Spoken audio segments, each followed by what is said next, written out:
Okay, this is a review of the Umbra Tri-Gem Jewelry Stand in Gold.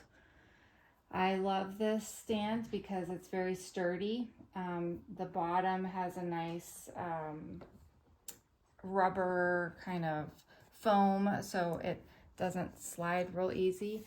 And I don't know, if you're like me, I have so many necklaces. If I don't have them out where I can see them, I forget what I have.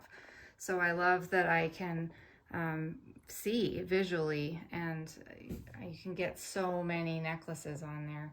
And then it's nice to have space at the bottom to put things that you don't want to hang.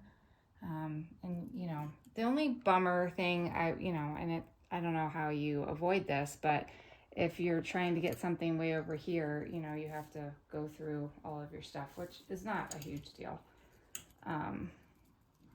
And obviously the necklaces you can unclasp, but it's pretty and it looks really nice on my dresser. I feel like all the gold and stuff kind of picks up the light and looks nice and pretty. I like it.